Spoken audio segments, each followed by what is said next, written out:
بعده. وقال الله تبارك وتعالى في كلام المجيد والفرقان الحميد: أعوذ بالله من الشيطان الرجيم. بسم الله الرحمن الرحيم.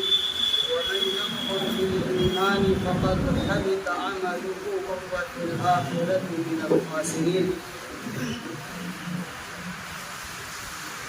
عزیزان گرامی، اللہ رب العزت کا بہت بڑا احسان ہے کہ اللہ تعالیٰ نے ہم سب کو ایمان جیسی انمول نعمت سے سرفراز فرمایا.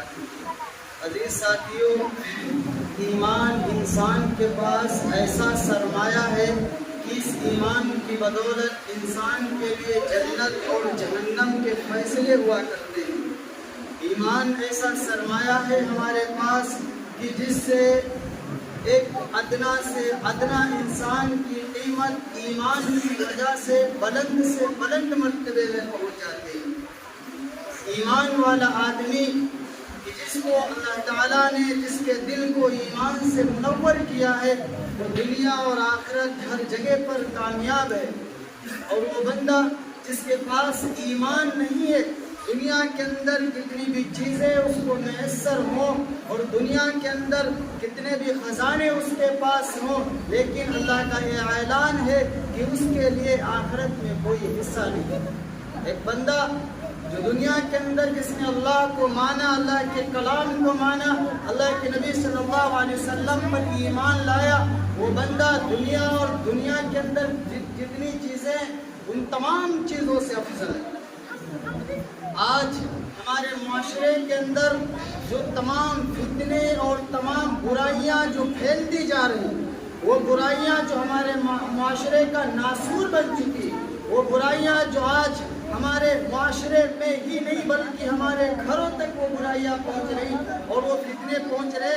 آئے دن سوشل میڈیا پر طرح طرح کے واقعات ملتے ہیں، جن تمام فتنوں میں سے سب سے زیادہ سخت ترین فتنہ اور سب سے مہلک فتنہ فتنہ ارتداد ہے. اور یہ فتنہ آج ہمارے معاشرے اور ہمارے گاؤں کے اندر اور پورے ضلع کے اندر اور کہہ لیجیے کہ پورے دنیا کے اندر آج اس فتنے سے دوچار ہونا پڑ رہا ہے. وہ کہیں ایک گاؤں کا مسئلہ نہیں ہے، بلکہ غیروں نے بڑی بڑی پلاننگیں کر رکھی ہیں اور ان کا مقصد صرف یہی ہے، ان کا منصوبہ صرف یہی ہے کہ مسلمانوں کے گھروں سے ان کی مسلم بچیوں کو اغوا کر کے ان کے ایمان کو سلب کیا جائے اور ان کو اغوا کر کے پھر ان کی عزت اور آبرو کے ساتھ کھیلا جائے اور حد درجہ اور آخری درجے تک یہ لوگ اس میں کامیاب ہو رہے ہیں. لیکن افسوس آج اس بات پر ہے کہ ہم سب ہر چیزوں کی طرف تو توجہ دیتے ہیں، لیکن اپنے گھروں کے اندر اور اپنے معاشرے پر، بگڑے ہوئے معاشرے پر ہم توجہ نہیں دیتے. اور جن کی سختیاں اور جن کا خامیازہ آج ہمیں اور آپ سب کو بھگتنا پڑ رہا. کئی دور کی بات نہیں، ابھی ایک واقعہ سننے میں آیا اور یقیناً بہت افسوس کی بات ہے کہ مسلم گھرانہ کہ جس گھر کے اندر اللہ کا قرآن پڑھا جاتا ہو، جس گھر کے اندر ایک اللہ کی عبادت کی جاتی ہو اور وہ لوگ جو ایک اللہ کی پوجا کرنے والے ہیں، ایک اللہ کو ماننے والے ہیں، آج ان کے گھروں سے صرف ہماری لاپرواہی کی وجہ سے، ہماری بے توجہی کی وجہ سے آج ہماری مسلم بچیاں، ہماری سکی بچیاں غیروں کے ہاتھ میں جا رہی ہیں. اپنے یہاں قریبی گاؤں کمریا کا بھی واقعہ آیا. ابھی کمریا کا واقعہ آیا کہ مسلم گھرانے، نو برادر جو مسلم گھرانے کی لڑکی اور ایک غیر مسلم کے ایک جھوٹی محبت میں اور ایک فریب کے اندر پھنس کر کے اس نے داعیہ اسلام کو خیر آباد کیا. اس نے غیر مسلم کے ساتھ رہنے کو پسند کیا اور پھر یہ واقعہ بڑھ کر کے آیا اور اب نامعلوم کیا حالت ہے. اور پھر اس سے بڑھ کر کے اپنے قریبی گاؤں ریوسا کے اندر، اور پھر اس کو آپ دور رکھیے اپنے قریبی گاؤں جو علماء کا علاقہ رہا ہے، مراد آباد اور سنبل کے اندر ایسے بے شمار واقعات ایسے پیش آتے ہیں کہ آج مسلم گھرانوں سے ہماری بچوں کو اغوا کیا جاتا ہے.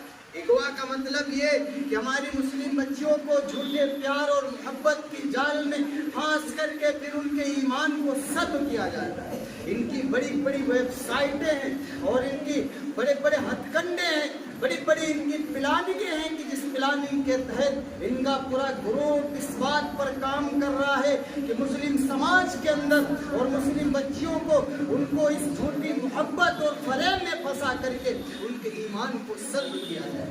میرا عزیز ساتھیوں، آج ہمارے معاشرے کے اندر کیا کچھ نہیں ہو رہا، سب سے بڑھ کر کے بہت اہم مسئلہ اس چیز کا ہے، فتنہ ارتداد کا۔ یاد رکھنا، اللہ کا یہ کھلا اعلان ہے قرآن مجید کے اندر، یہ اللہ کا فرمان ہے۔ اللہ تعالیٰ نے 1450 سال پہلے اس بات کا اعلان کر دیا تھا، جب اللہ نے قرآن کو نازل کیا تھا اس وقت یہ اعلان کر دیا تھا، اس ایمان کی کوئی اہمیت نہیں اللہ کے نزدیک، اس ایمان کی کوئی قدر نہیں اللہ کے نزدیک کہ جس ایمان کے بعد کفر کر لیا جائے۔ اللہ نے اعلان کر دیا تھا وَمَن يَكْفُرْ بِالْإِيمَانِ، کہ جو ایمان کے ساتھ کفر کو اختیار کرے گا فقد حبط عمله، اس کے سارے اعمال خراب ہو جائیں گے، وَهُوَ فِي الْآخِرَةِ مِنَ الْخَاسِرِينَ، اور آخرت کے اندر وہ نقصان اور خسارہ اٹھانے والوں میں ویسے ہوگا۔ وہ سارے سال ساری زندگی ایک بندہ اچھے کام کرتا رہے، ساری زندگی ایک اللہ کی ایک رب کی پوجا عبادت کرتا رہے، لیکن اگر اس نے کفر اختیار کر لیا، اپنی زبان سے اگر کلمہ کفر بولا اور اپنے دل کے اندر اس بات کا یقین، اللہ کا انکار پیدا کیا، تو یہ اللہ کا کھلا اعلان ہے، ساری زندگی کی عبادت سیکنڈوں میں اس کی تباہ ہو جاتی ہے، وہ دائرہ اسلام سے خارج ہو جاتا ہے۔ اور آج ہمارے معاشرے کے اندر یہ فتنے بڑھتے جا رہے ہیں، لیکن ہماری اس بات کی طرف توجہ نہیں ہے۔ میرا عزیزو، جمعیت کی طرف سے یہ حکم ہوا کہ اس بات پر توجہ دلائی جائے۔ ابھی صبح فون آیا اور سن کر کے بہت افسوس ہوا اس بات پر کہ آج چھوٹے چھوٹے گاؤں کے اندر، کہ جن گاؤں سے ہم سب واقف نہیں ہیں، الحمدللہ بہت سے گاؤں کا میرا بھی دورہ ہوا ہے، بہت سے شہروں کا دورہ کیا میں نے، اور دیکھا اس بات کو میں نے خود محسوس کیا ہے کہ یقیناً یہ فتنہ آج ہمارے معاشرے کے اندر ناسور بن چکا ہے، ہمارے معاشرے کے اندر ناسور بن چکا ہے، کہ اس سے انسان دائرہ اسلام سے خارج ہو جاتا ہے، اس سے انسان دائرہ اسلام سے چلا جاتا ہے، کوئی تعلق اس کا مذہب اسلام سے نہیں رہتا۔ میرے عزیزو، اس کے ذمہ دار صرف اور صرف ہم ہیں۔ آج ضرورت اس بات پر ہے، اس بات کی ضرورت ہے کہ ہمیں ایسی چیزیں اختیار کرنی چاہیے کہ جو ہمیں ان فتنوں سے روک سکے۔ ہم کیا چیز اس میں اختیار کریں؟ سب سے پہلی چیز تو یہ ہے کہ ہم اپنے بچوں اور بچیوں پر توجہ دیں، ہم اپنے بچوں اور بچیوں پر توجہ دیں کہ ہماری بچیاں ہمارے گھروں سے دینی تعلیم سے آج ناواقف ہیں، اس بات پر ہم توجہ دیں کہ ہماری بچی قرآن سے ناواقف کیوں ہے، ہمارے بچی اسلام سے ان کا دل کیوں نہیں لگا۔ اگر ہم نے پڑھایا تو صرف کالجوں کے اندر، اور وہ کالج جس کا بڑا سبب مولانا ابو القاسم نعمانی دامت برکاتہم نے بڑا سبب اس کا یہ بیان فرمایا کہ جو کالجوں کے اندر مخلوط تعلیم کا نظام ہے، کالجوں کے اندر جب آپ دیکھیں کہ ایسے کلاسز لگتے ہیں کالجوں کے اندر، ایک کمرے کے اندر اور پھر ایک جگہ پر لڑکی اور لڑکیوں کو بٹھا کر کے پھر ان کو درس دیا جاتا ہے، آپ اندازہ لگائیں کہ ایک تو شیطان ہے۔ حدیث میں فرمایا گیا، اللہ کے نبی صلی اللہ علیہ وسلم نے فرمایا کہ جہاں پر ایک لڑکا اور لڑکی تنہا ہوتے ہیں، جب دو لوگ ہوتے ہیں، تیسرا ان کے ساتھ شیطان ہوتا ہے۔ یہ اللہ کے نبی کا اعلان ہے، وہ کالج جہاں پر مخلوط تعلیم کا نظام ہو، اور ہم نے اپنی بچیوں کو ایسے کالجوں میں بھیج کر کے اور ایسے کالجوں میں پڑھا کر کے ہم نے سب سے پہلی چیز کہ ہم نے اپنے پیر پر خود کلاڑی ماری، ہم نے ان کو ظالموں کے حوالے خود کر دیا ہے۔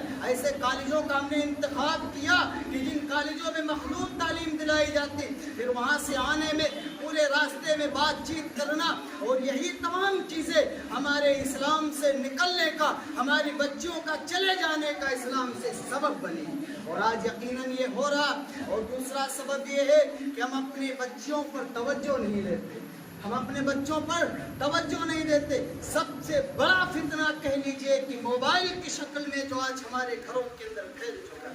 میرا عزیزو، اس بات کی ضرورت ہے اپنے گھروں کے اندر اگر بچوں کے پاس موبائل فون ہے، آپ سختی کریں کہ بیٹا آپ کیوں موبائل رکھتے ہیں، آپ کو کیا ضرورت اس بات کی ہے؟ فیس بک ہو، ٹویٹر ہو، گوگل ہو اور واٹس ایپ کو کوئی بھی ایپ وغیرہ ہو، اور اس میں نہ جانے پوری دنیا سے کہاں کہاں سے رابطے. ایک بیٹی آپ کے گھر میں رہ کر کے برقع پوش ہو کر کے ماں باپ کی نظروں کے سامنے رہ کر کے اگر موبائل ہم نے اس کے ہاتھ میں اگر تھما دیا تو آپ یہ سمجھ لیں کہ ہماری بیٹی ہمارے ہاتھ سے نکل چکی، ہماری بیٹی محفوظ نہیں ہے. اگر ان چیزوں کو ہم نے اختیار کیا، موبائل فون اپنے بچوں کو تھما دیا، خدا را اپنے بچوں پر اس بات کی توجہ دیجیے، اس بات کی توجہ دیجیے کہ ہمارا بچہ اگر 10 بجے کے بعد اگر گھر لیٹ آ رہا ہے، کیوں آ رہا؟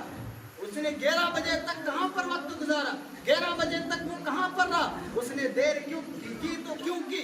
ہماری بچی اگر وہ گئی علاج کے لیے، دوائی لینے اگر گئی تو اکیلے کیوں گئی؟ وہ کس کے ساتھ گئی؟ کس ڈاکٹر کے پاس گئی اور کس کے پاس جا کر کے بیٹھے؟ آپ نے اس بات پر توجہ نہیں دینا تو کون اس بات پر توجہ دے گا؟ ہماری بچیاں ایک دن آئے گا، وہ قوم جس کا مشغلہ صرف چوراہوں پر کھڑے ہو کر باتیں کرنا، جس قوم کا مشغلہ صرف دنیا کے تمام الجھنوں میں لگ کر کے اپنے کاروبار کو فروغ دینا صرف ہو چکا ہو، وہ قوم جو صرف تمام چیزوں کو، اسلام کے تمام قوانین کو چھوڑ کر کے جو دنیا کے پیچھے بھاگتی ہو، خدا کی قسم وہ قوم کبھی کامیابی کی تاریخ نہیں لکھ سکتی. اور آپ دیکھ لینا اور لکھ لینا اور آپ دیکھ لینا کہ آنے والے سالوں کے اندر اس معاشرے کا اور پورے علاقے کا کتنی بدتر صورتحال ہم کو دیکھنی پڑے گی. میرا عزیزو، آج ضرورت اس بات پر ہے کہ اپنی بچیوں پر ہم سخت توجہ دیں کہ ہماری بچیاں اگر موبائل فون پر باتیں کر رہی تو کس سے کر رہی؟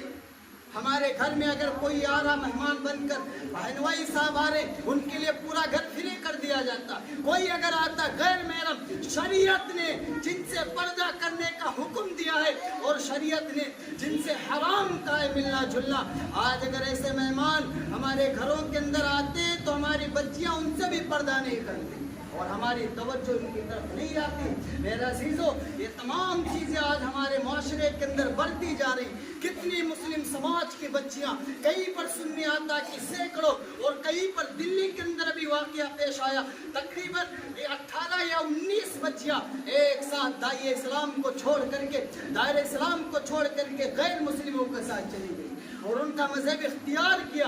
اور بعد میں ایسے ایسے واقعات پیش آئے، ایسے ایسے واقعات پیش آئے کہ کسی نے اٹھا کر کے ندی میں پھینک دیا اور کسی نے زندہ ذبح کیا ہے اور کسی نے گولیوں سے نشانہ بنایا اور کسی نے کہیں پر چھوڑ کر کے کوئی چلا گیا. یاد رکھنا، یہ جھوٹی محبت، یہ جھوٹا فریب آپ کا ساتھ نہیں دے سکتی. ان کا صرف مقصد ہے ایمان سے الگ کر دینا. ان کا صرف مقصد ہے کہ مسلمان خواتین کو غیروں سے جوڑ کر کے ان کی عزت کے ساتھ کھلواڑ کرنا، اور یقیناً اپنے ان مقاصد کے اندر وہ حد درجہ کامیاب ہو گئے اور ہماری توجہ ان طرف نہیں جاتی. میرا عزیزو، ہم ایسے کالجوں کا انتخاب کریں کہ جن میں پردے کے ساتھ تعلیم کا نظام ہو. دنیا کے اندر کوئی بھی کالج ہو، ہم اپنی بچیوں کو ایسے مدرسے کے اندر پڑھائیں، ایسے کالجوں کے اندر پڑھائیں کہ جہاں پر ہماری بچی محفوظ رہ کر کے دینی تعلیم حاصل کر سکے. میرا عزیزو، آج اگر ہم اپنے گھروں پر وہ توجہ دیں، اگر اپنے گھروں پر ہم توجہ اتنی سختی سے دیں تو یقیناً ایسے حالات پیش نہ آئے.